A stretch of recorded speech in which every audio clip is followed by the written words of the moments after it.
तो छत्तीसगढ़ के वित्त मंत्री ओपी चौधरी ने विधानसभा में वित्तीय वर्ष 2026-27 का बजट आज पेश कर दिया।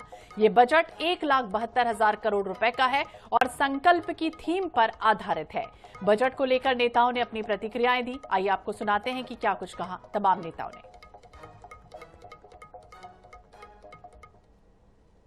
72,000 करोड़ का बजट पेश कर दिया और हमारे साथ इस वक्त नेता प्रतिपक्ष हैं चरणदास महंत जी, उन्हीं से बातचीत करेंगे। इस बार संकल्प का नाम दिया गया है और 1,72,000 करोड़ का बजट पेश हुआ, कैसे देखते हैं?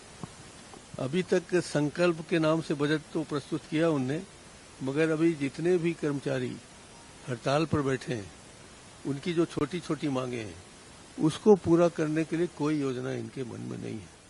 हमारे नौजवान जो बेरोजगार होकर भटक रहे हैं, नौकरी खोज रहे हैं, उनके नौकरी के लिए कोई व्यवस्था नहीं है। हमारे किसानों को जो अभी धान से पीड़ित हुए हैं उनको किस प्रकार अगले बार ना पीड़ित हो उसके लिए इनके पास कोई सोच नहीं है। ये पूरे शब्दों का माया जाल है, दावा के दावा रह जाएंगे, कोई योजना पूरी होती मुझे नहीं दिखती। बजट को ये अगर एक लाइन की प्रतिक्रिया बोले तो क्या कहें? मैं शब्दों का माया जाल ही कहूंगा, लच्छेदार शब्दों का माया जाल। शब्दों का माया जाल कहते हुए नेता प्रतिपक्ष डॉक्टर चरणदास महंत कह रहे हैं साय सरकार के बजट को, और उन्होंने अपनी प्रतिक्रिया दी। उनका कहना है कि केवल शब्दों का जाल है, किसी प्रकार का कोई भी कहीं ना कहीं राहत जो है ना ही कर्मचारियों को दी गई है, ना ही जो लोग हड़ताल कर रहे हैं उन्हें किसी प्रकार से इस बजट से राहत मिली है। कैमरा पर्सन भूपेश जांगड़े के साथ मोहम्मद सैन, अनिश 24/7 राइट। 1,72,000 करोड़ रुपए का बजट साय सरकार ने पेश कर दिया है। उप मुख्यमंत्री विजय शर्मा जी हमारे साथ हैं। चल गति के बाद अब संकल्प की बात हो रही, कैसे देखते हैं बजट को? ज्ञान कैसे आधार बनाया गया, गति प्राप्त की गई, और अब जब पूर्ण विश्वास है तो संकल्प भी इस बात का है कि आने वाले समय में छत्तीसगढ़ 2047 तक विकसित राज्य बन करके देश के सामने खड़ा होगा। इस अभियान के अंतर्गत बस्तर और सरगुजा को लेकर समावेशी विकास को ध्यान में रखते हुए और समूचे छत्तीसगढ़ के सभी आयामों को ध्यान में रखते हुए इस बजट को लाया गया है। संकल्प का बजट पेश हो गया, अब नक्सलवाद भी खत्म होने वाला है, तो क्या लगता है आने वाले समय में पूर्णतः तैयार? 30 मार्च 2026 तक जब सशस्त्र नक्सलिज्म समाप्त होगा तब आने वाले समय में बस्तर में सुरक्षा और शिक्षा, इन दोनों ही बातों पर पर्याप्त ध्यान दिया गया। हर वर्गों का ध्यान रखा गया, चाहे बस्तर हो या फिर बस्तर का कोई भी क्षेत्र हो, वहां पर विकास के लिए पूरी तरीके से बजट में ध्यान रखा गया। और आने वाले समय में जल्द ही नक्सलवाद खत्म होगा तो उसके समय में आने वाले समय में जो रोड मैप है वो तैयार किया जाएगा। कैमरा पर्सन भूपेश जांगड़े के साथ मोहम्मद सैन, अनिश 24/7 राइट।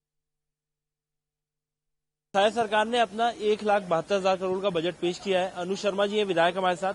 संकल्प का बजट है, कितना संकल्प देख पा रहे हैं? बिल्कुल संकल्प है, इसमें छत्तीसगढ़ को आगे ले जाने का संकल्प है। ज्ञान गति के बाद अब संकल्प की बारी है और इस संकल्प में ये दिखाई दे रहा है जो संतुलन है सभी वर्गों के साथ, चाहे एससी वर्ग की बात करें, एसटी वर्ग की बात करें, पिछड़ा वर्ग की बात करें, चाहे हम बात करें हमारे खिलाड़ियों की, कलाकारों की, महिलाओं की, युवाओं की, एआई की, इंफ्रास्ट्रक्चर की, उद्योगों की। देखिए सभी में पर्याप्त संतुलन बनाया है माननीय वित्त मंत्री जी ने। माननीय मुख्यमंत्री जी को, माननीय वित्त मंत्री जी को मैं बहुत बहुत बधाई देता हूं और उनके प्रति आभार व्यक्त करता हूं, कितना संतुलित बजट उन्होंने लाया है इस बार। विकास की गति बढ़ गई और अब संकल्प भी ले रहे हैं आप लोग। बिल्कुल विकास की गति बढ़ गई। पहले हमने ज्ञान की बात कही, फिर गति की बात कही, अब संकल्प की बात कर रहे हैं कि छत्तीसगढ़ को हम कहां तक लेके जाना चाहते हैं, उस गति की बात हो रही है और निश्चित रूप से उस संकल्प के साथ हम काम करेंगे।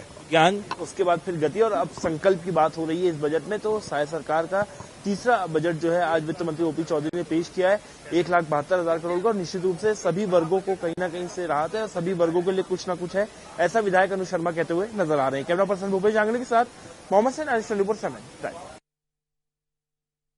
बजट साय सरकार ने पेश कर दिया और हमारे साथ उप मुख्यमंत्री अरुण साहू जी हैं। सर, संकल्प का बजट है, गति के बाद अब संकल्प की बात हो रही है। छत्तीसगढ़ सरकार का ये बजट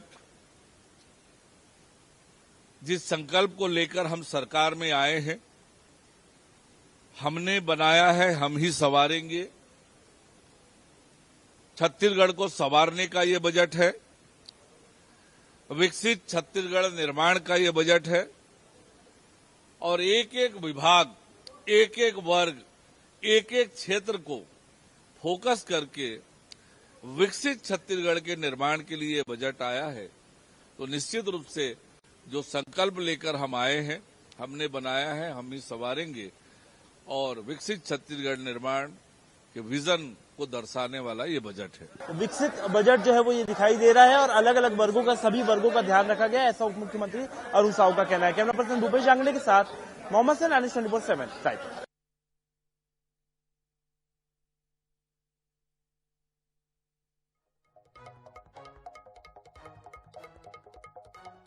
आज की जो बजट है छत्तीसगढ़ के लिए ऐतिहासिक बजट है। छत्तीसगढ़ के विकास, उन्नति, तरक्की, प्रगति, विकास को लेकर चाहे योजनाओं को लेकर समाहित बजट है।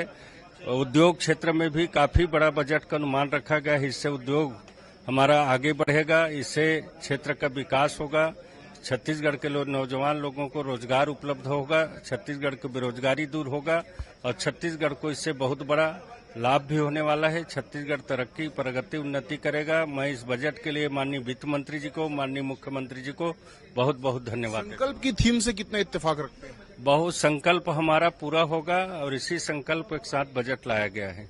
तो संकल्प पूरा होगा, इस बात का दृढ़ विश्वास जो है वो व्यक्त करते हुए लखनलाल देवांगन जी नजर आ रहे हैं। कैमरामैन इकराम कुरैशी के साथ गौरव शर्मा, Anis 24/7 रायपुर।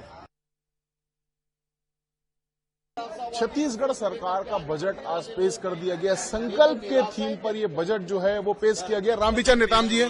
रामविचार नेताम जी, कैसा बजट है? बहुत ही उत्साहजनक बजट है। छत्तीसगढ़ को विकसित भारत की ओर ले जाने वाला बजट है। यहाँ के सशक्त करने वाला बजट है। यहाँ के गांव, गरीब किसान, मजदूर, नौजवान, बच्चे, बुजुर्ग, माताएं, बहनें सबकी चिंता करते हुए बजट में विशेष प्रावधान करते हुए कृषि सेक्टर के साथ साथ में इंडस्ट्रियल ग्रोथ को भी हम कैसे बढ़ा सकते हैं, शहरी का विकास हम एक समन्वित हम कैसे विकास कर सकते हैं, इन सब का एक व्यवस्था किया गया है। इस बजट में प्रावधान किया गया है। साथ ही साथ युवा बेरोजगारों के लिए भी इसमें स्किल डेवलपमेंट प्रोग्राम कैसे हमारा और बढ़ाया जा सकता है, कैसे हम चला सकते हैं, इन सब का प्रावधान करते हुए मैं समझता हूं कि विकसित छत्तीसगढ़ बनाने के लिए यह बजट हमारे लिए एक मील का पत्थर साबित। संकल्प के थीम पर बजट है। संकल्प कितना पूरा होगा? संकल्प निश्चित है हमारा पूरा करने की दिशा में हमारा ये बजट जो है ये मील का पत्थर साबित होगा। तो मील का पत्थर साबित होगा बजट, इस बात को रामविचार नेताम जी कह रहे हैं। देखना होगा कितना धरातल पर इसका असर होता है। कैमरामैन इकराम कुरैशी के साथ गौरव शर्मा, Anis 24/7 रायपुर। भारतीय जनता पार्टी के वरिष्ठ विधायक धर्मजीत सिंह जी इस वक्त हमारे साथ हैं। कैसे देखते हैं इस बजट को? संकल्प के थीम पर बजट लाया गया, कितना संकल्प पूरा होता नजर आ रहा है इससे? पहले ज्ञान, फिर गति, और अब उस गति को हम अपने इस दृढ़ संकल्प के साथ आगे ले जाने का प्रयास करेंगे ताकि सरकार की हर सहूलियत, हर जरूरत जो गांव के लोगों को है वो पूरी हो सके। हमने बिजली, शिक्षा, सड़क, सिंचाई, स्वास्थ्य, पेयजल और रोजगार जैसे मुद्दों को छूने का प्रयास किया है, उसका बजट प्रावधान किया है। ऐसे गांव जो उपेक्षित हैं, जहां पर आजादी के 70 साल बाद भी सड़क नहीं है, उन गांवों में सड़क पहुंचाने, पुल पुलिया पहुंचाने और खेलकूद को बढ़ावा देने, मेडिकल फैसिलिटी को छत्तीसगढ़ में बढ़ाने, कई मेडिकल कॉलेजों के लिए प्रावधान करने, ऐसे बहुत से क्षेत्र हैं जिन पे हमने काम करने का काम किया है। और हमारा मूल उद्देश्य ये है कि श्री नरेंद्र मोदी जी, हमारे प्रधानमंत्री जी ने जो जनता से गारंटी दे करके वायदा किया था, उन वायदों को श्री विष्णुदेव साय की सरकार पूर्णतः समर्पित होकर के सफल करने और उसे पूरा करने का प्रयास कर रहे हैं। योजनाएं नई भी शुरू की गई हैं, तो छत्तीसगढ़ के विकास में तेजी आएगी? जो पुरानी योजनाएं चल रही हैं उन सभी के लिए प्रावधान तो हुए हैं, लेकिन अगर रिफॉर्म लाने के लिए कुछ नई योजनाओं का भी क्रियान्वयन अगर लॉन्च हुआ है तो ये छत्तीसगढ़ की बेहतरी के लिए है और छत्तीसगढ़ के लोगों को इससे सुविधा मिलेगी। छत्तीसगढ़ के लोगों को इससे सुविधा मिलेगी और बजट सभी वर्गों को साधने वाला, इस बात को धर्मजीत सिंह जी कहते हुए नजर भी आ रहे हैं। कैमरामैन इकराम कुरैशी के साथ गौरव शर्मा, Anis 24/7 रायपुर। तो बजट आया, आम लोगों की मिली जुली प्रतिक्रियाएं आ रही, वहीं नेताओं की भी प्रतिक्रियाएं आप सुन रहे थे।